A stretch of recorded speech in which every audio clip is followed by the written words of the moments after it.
Hello friends, welcome to study for JK SSB. आशा करता हूँ आप सब बहुत अच्छे होंगे। इस वीडियो में हम बात करेंगे जेके एसएसबी क्लास 4 की जो रिक्रूटमेंट है उसके बारे में। साथ में ये देखने की कोशिश करेंगे कि एक्सपेक्टेड डेट ऑफ एग्ज़ाम, मतलब कि जो एग्ज़ाम है वो कब तक हो सकता है, उसके बारे में डिटेल में समझेंगे। फिर कट ऑफ की बात करेंगे कि डिस्ट्रिक्ट वाइज होगा, डिवीज़न लेवल पे होगा या फिर यूनियन टेरिटरी लेवल पे होगा। तो पूरा डिटेल में चर्चा करेंगे इन सब के बारे में। उससे पहले आपको बताना चाहूँगा कि अगर आप हमारे चैनल पर नए हो तो चैनल को सब्सक्राइब करें और बेल आइकन दबाना ना भूलें। अगर आप जेके एसएसबी अकाउंट असिस्टेंट के लिए तैयारी कर रहे हो या फिर जेके एसएसबी क्लास 4 की तैयारी कर रहे हो तो आप हमारे चैनल की प्लेलिस्ट में जाओ और वहाँ पे आपको बहुत सारी वीडियोस जो हैं वो मिल जाएंगी। आप उन वीडियो का बेनिफिट ले सकते हो। काफ़ी बेनिफिशियल वीडियोस जो है वहाँ पे ऑलरेडी अपलोड करी हुई हैं। तो देखिए, बात करते हैं अब जेके एसएसबी क्लास 4 की जो न्यू रिक्रूटमेंट है उसके बारे में। तो आपको पता है जेके एसएसबी की दो नोटिफिकेशन हैं वो आ चुकी हैं। एक है जेके एसएसबी क्लास 4 जो कि 8000 समथिंग वैकेंसीज़ के लिए है, और दूसरी जो है जेके एसएसबी पंचायत अकाउंट असिस्टेंट के लिए है, और उसमें नियर अबाउट 1800 कुछ वैकेंसीज हैं। ठीक है, तो इस वीडियो में हम डिस्कस करेंगे स्पेसिफिकली क्लास 4 के बारे में। तो पहला क्वेश्चन ये है जो कि मैक्सिमम जो कैंडिडेट जो हैं वो पूछते हैं, वो यही है कि सर ये बताइए कि एग्ज़ाम की जो डेट है, कि एक्सपेक्टेड डेट ऑफ एग्ज़ाम क्या हो सकती है, मतलब कि एग्ज़ाम जो है जेके एसएसबी कब तक कंडक्ट करा सकती है। तो सो दैट कि उनको ये पता चल जाए कि उनके पास कितना टाइम जो है बचा हुआ है, सो उसी तरीके से वो अपनी प्रेपरेशन जो है वो कंटिन्यू करें। तो देखिए, जैसा कि आपको पता है ये एग्ज़ाम जो है फ़िलहाल जो अभी इसके एप्लीकेशन फॉर्म जो है वो अप्लाई हो रहे हैं ऑनलाइन। तो उसकी जो लास्ट डेट है वो है 25 ऑफ अगस्त। ठीक है, 25 ऑफ अगस्त है। तो आपको पता है 25 तक तो इसके सिर्फ फॉर्म फिल होंगे, मतलब अगस्त महीने तक तो सिर्फ फॉर्म फिल हो रहे हैं। अब ऐसा तो है ही नहीं है कि अगस्त में फॉर्म फिल होते हैं और सितंबर में एग्ज़ाम हो जाएगा। वो तो इम्पॉसिबल है। वो इसलिए इम्पॉसिबल है कि जैसा कि आपको पता है लगभग लॉकडाउन अभी तक खुला नहीं है, लॉकडाउन चल रहा है। तो एग्ज़ाम फ़िलहाल सितंबर, और सितंबर से नेक्स्ट जो मंथ आता है, ठीक है, सितंबर अक्टूबर नवंबर तक एग्ज़ाम होने के बिल्कुल भी चांसेस नहीं हैं। ठीक है, क्योंकि आपको पता है अभी तक कोई भी ऐसा कुछ तो बना नहीं है जिससे कि केसेस कम हो रहे हों। आपने देखा है कि जो केसेस हैं कोरोना वायरस के वो लगातार बढ़ रहे हैं पूरे इंडिया में। ठीक है, पहले वो मतलब पूरे इंडिया में एक दिन में 1000 तक थे, फिर वो 2000, फिर 5000, फिर 10,000, फिर 20,000, और अब आपको पता है 40-50 हज़ार के करीब करीब केसेस जो हैं हर दिन आते हैं। तो आपको पता है इस समय सरकार कोई भी ऐसा डिसीज़न नहीं ले सकती है, और ना ही आपको, और साथ में ये भी पता है आपको जितने स्कूल कॉलेजेस थे पूरे इंडिया में छोड़ के पूरे वर्ल्ड में, वो अभी सभी के सब बंद पड़े हुए हैं। तो एग्ज़ाम जो भी एग्ज़ाम होता है वो स्कूल या कॉलेज में कंडक्ट किया जाता है। जब तक स्कूल कॉलेज ओपन नहीं होंगे तब तक ये एग्ज़ाम भी नहीं हो सकता। ठीक है, पब्लिक गैदरिंग कहीं भी अलाउड नहीं है। आपको पता है शादियों में भी पहले तो 5-10 बंदे ही अलाउ किए जाते थे, अब वो 50 लोग जो हैं वो अलाउ किए जाते हैं शादी में। तो आपको पता है गैदरिंग के लिए मतलब कि बिल्कुल भी सरकार जो है वो कोई डील नहीं दे रही है। पब्लिक गैदरिंग कहीं भी मतलब पॉसिबल नहीं है। तो इसलिए एग्ज़ाम जो है इस साल होना लगभग लगभग नामुमकिन के बराबर है। बाकी आपकी अपनी राय हो सकती है, ये मेरी राय है। ठीक है, हाँ, नेक्स्ट ईयर एग्ज़ाम हो सकता है। अब चांसेस हुए हैं कि नेक्स्ट ईयर ही एग्ज़ाम हो। तो देखते हैं कि कब तक होता है। जब तक कोई वैक्सीन या जब तक कोई पॉजिटिव न्यूज़ नहीं आती रिलेटेड टू कोरोना वायरस, तब तक कुछ भी होना पॉसिबल नहीं है। फिर देखते हैं कि नेक्स्ट क्या करती है सरकार। कुछ जो भी डिसीजन होंगे वो तो आपके सामने ही होंगे, आपको पता चल जाएगा। जब पर ये चीज़ है कि जब तक स्कूल कॉलेजेस ओपन नहीं होंगे, पब्लिक ट्रांसपोर्टेशन ओपन नहीं होगा, तब तक एग्ज़ाम होने का कोई भी चांस नहीं है। तो फिलहाल आप इस चीज़ को मान के चलिए कि आपके पास लगभग लगभग 4 महीने हैं। आप 4 महीने, नेक्स्ट 4 मंथ जो हैं वो आपके पास पड़े हुए हैं। आप आराम से स्टडी कर सकते हो। ठीक है, आप आराम से अपना सिलेबस जो है उसको कवर कर सकते हो, उसको मतलब जो भी आपकी प्रेपरेशन है उसको अच्छे से कर सकते हो।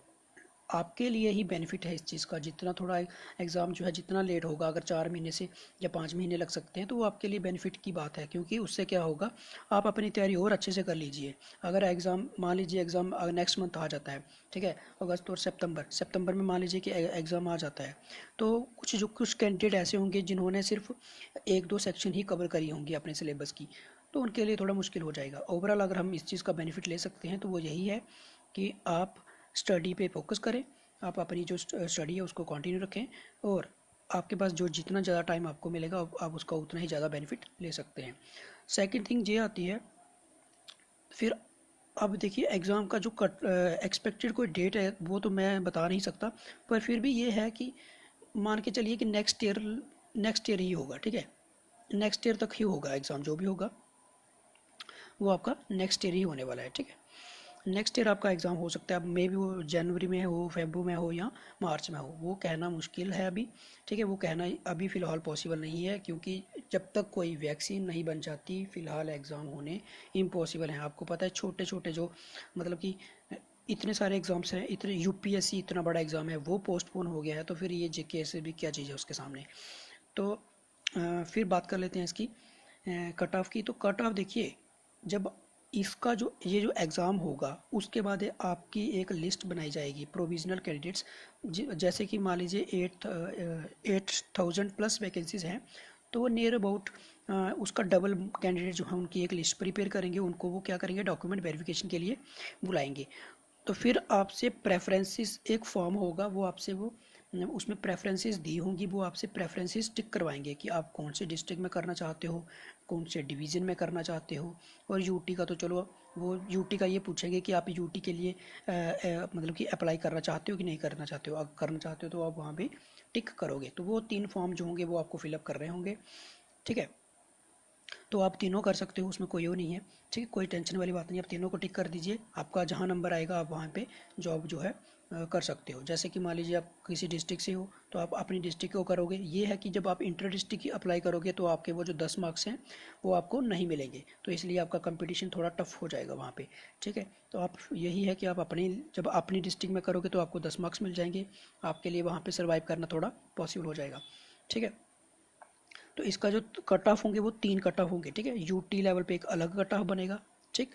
फिर जो डिवीज़न लेवल पे है वो अलग कट ऑफ बनेगा, और जो डिस्ट्रिक्ट लेवल पे है वो अलग से कट ऑफ बनेगा। तो 3 कट ऑफ बनेंगे इसके, ठीक है। हो सकता है वो जो कैंडिडेट हैं यूटी में भी सिलेक्ट हो जाएं, डिवीज़न में भी सिलेक्ट हो जाएं और डिवीज़न में भी हो जाएंगे जिनके मार्क्स जो हैं ज़्यादा होंगे, ठीक है। तो ज्वाइन तो एक ही जगह करना होगा। फिर उसके बाद क्या होगा कि जो कैंडिडेट जो हैं वेटिंग लिस्ट में होंगे उनके चांसेस हैं कि वो इसमें आ सकते हैं, ठीक है। तो इसका जो कट ऑफ है वो 3 कट ऑफ बनेंगे। एक बनेगा ड्यूटी लेवल पे, जो कैंडिडेट ड्यूटी को सिलेक्ट करते हैं वो सिर्फ वही कैंडिडेट कंसीडर किए जाएंगे ड्यूटी लेवल पे। जो कैंडिडेट जो है डिवीज़न को टिक करेंगे वो डिवीज़न लेवल पे उनका कंपटीशन देखा जाएगा, और जो डिस्ट्रिक्ट लेवल पे होंगे उनका डिस्ट्रिक्ट लेवल पे देखा जाएगा, ठीक है। तो ये है, और ये भी बात है कि हर एक डिस्ट्रिक्ट का कट ऑफ जो है अलग अलग जाएगा। ऐसा नहीं है कि सभी डिस्ट्रिक्ट का कट ऑफ सेम जाएगा, ऐसा नहीं है। हाँ, और अगर बात करें कि कट ऑफ की, तो मैं डिस्ट्रिक्ट का बता देता हूँ कि डिस्ट्रिक्ट का कट ऑफ कितना जाएगा। एक्सपेक्टेड कट ऑफ है, अनुमान लगा रहा हूँ, ठीक है। आप इसको देख सकते हो, देखिए जी आपको पता है ये एग्ज़ाम 10th बेस पे है। आपको ये भी पता है कि ग्रेजुएट जो है पोस्ट ग्रेजुएट जो है वो एलिजिबल नहीं है।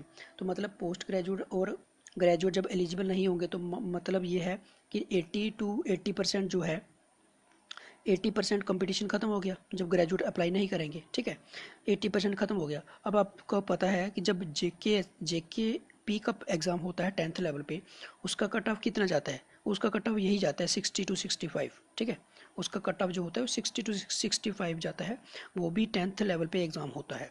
उसमें हालांकि उसमें ग्रेजुएट और पोस्ट ग्रेजुएट अलाउड होते हैं एग्ज़ाम के, ठीक है, एग्ज़ाम के लिए।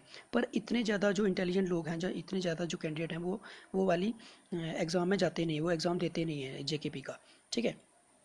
तो इसका कट ऑफ भी बस वही सेम टू सेम 60 to 65 ही रहेगा अगर पोस्ट ग्रेजुएट और ग्रेजुएट नहीं जाते हैं, ठीक है। लेकिन अगर पोस्ट ग्रेजुएट और ग्रेजुएट अलो हो जाते हैं, अगर वो एग्ज़ाम देने जाते हैं, तो फिर आप मान लीजिए कि 70 to 75 हो जाएगा कट ऑफ, ठीक है। और किसी डिस्ट्रिक्ट में ये कट ऑफ 75 to 80 भी जा सकता है। ये जो कट ऑफ है वो जनरल कैटेगरी के लिए मैंने बताया है, ठीक है।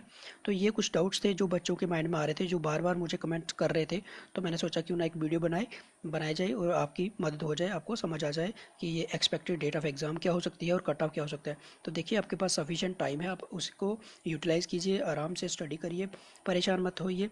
कोई आपको पता है इन्होंने लिखा, ये कह रहे हैं कि कुछ लोग सुनने में यही आता है कि कहते हैं अक्टूबर में एग्ज़ाम हो जाएगा, ठीक है, नवंबर में एग्ज़ाम हो जाएगा। कैसे होगा एग्ज़ाम जब तक कोरोना वायरस है, जब तक स्कूल कॉलेजेस ओपन नहीं हो रहे होंगे, जब तक ट्रांसपोर्टेशन सिस्टम नहीं चलेगा तो एग्ज़ाम होना तो इम्पॉसिबल है। अब ट्रांसपोर्टेशन सिस्टम नहीं चल रहा है तो एग्ज़ाम कैसे करा सकते हैं, ठीक है कि नहीं। तो उम्मीद करता हूँ आपके जो भी डाउट्स थे वो क्लियर हुए होंगे। तो मिलेंगे नेक्स्ट वीडियो में। नमस्कार।